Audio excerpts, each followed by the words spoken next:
السلام عليكم ورحمة الله وبركاته. ازيكم؟ يا رب تكونوا بخير وبصحة وسعادة وهنا وفي احسن حال يا رب.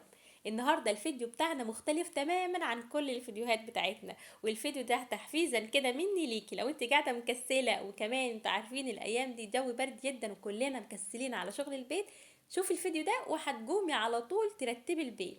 اول كده حاجة هعملها هنضف معاكم الريسبشن زي ما انتم شايفين كده. بشيل الخدوديات هنزلها في الارض، وبعد كده هشيل الكفر بتاع الركنه، وبعد كده هشيل الخدوديات. بصراحه تحت الخدوديه بلاوي، هو يبان ان من بره كده المنظر العام تحفه ونظيف جدا، بس انتوا عارفين ان الايام دي الواحد كده بيكسل على شغل البيت، يعني مش كل شويه كده هنرتب، لا احنا ممكن كل اسبوع بننظف تنظيفه عميقه كده للريسبشن او للمكان اللي انتوا بتبقى موجودين فيه. زي ما انتوا شايفين كده انا همسك هنزل الخداديات، وبعد كده بالمكنسه انتوا عارفين ان الجوانب كده بيكون فيها حاجات، يعني قشر لب مش عارفه ايه. لو عندك اطفال في البيت هتعرفي انا بتكلم على ايه بالظبط. زي ما انتوا شايفين كده همسك المكنسه وهخش في الاماكن اللي انا مش هعرف انفضها كده بالمكنسه، هتشفط معايا كل الوبره وكل التراب اللي بيكون موجود في الركنه.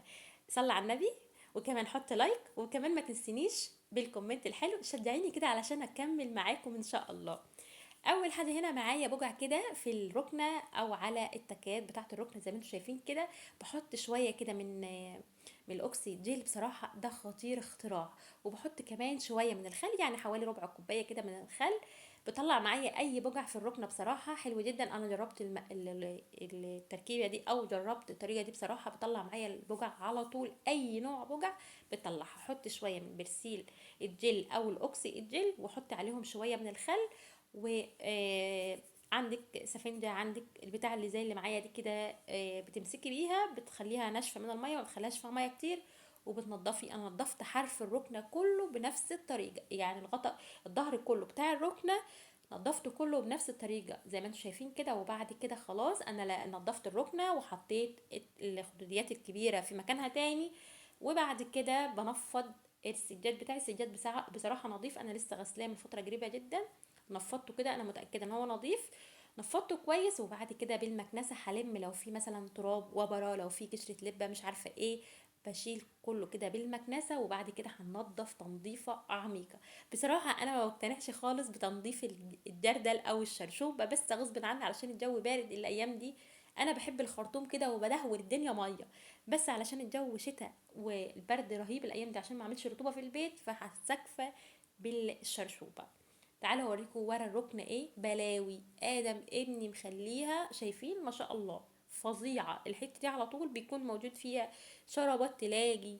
شوفي ورق خس، شايفين؟ انا مش عارفه ايه اللي جاب ورق الخس ده ورا الركنه بصراحه، وشرابات ادم والبالونه بتاعت ادم، بلاوي بلاقيها ورا الركنه. مع اني والله مرتبه الريسبشن من فتره قريبه، يعني ما عداش عليه اسبوع.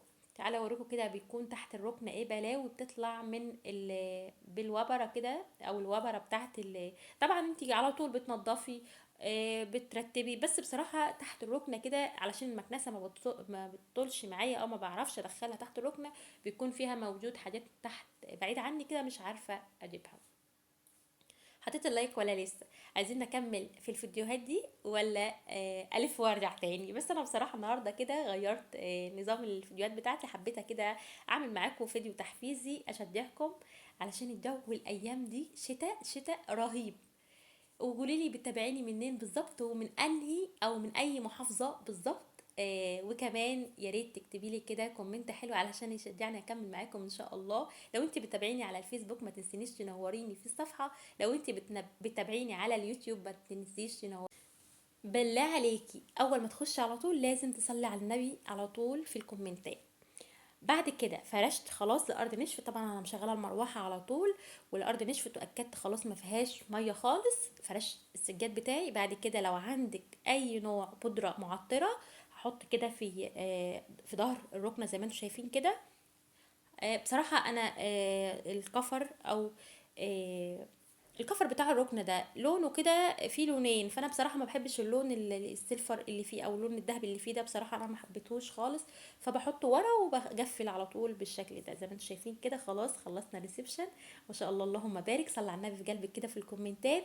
اخر حاجه كده لازم عطر فريده بيدي الجو كده رونق حلو وريحه حلوه بصراحه، وبتحسي بالنظافه. يا رب يكون الفيديو افادكم، ما تنسوش اللايك وكمان الاشتراك وكمان الكومنت الحلو. السلام عليكم.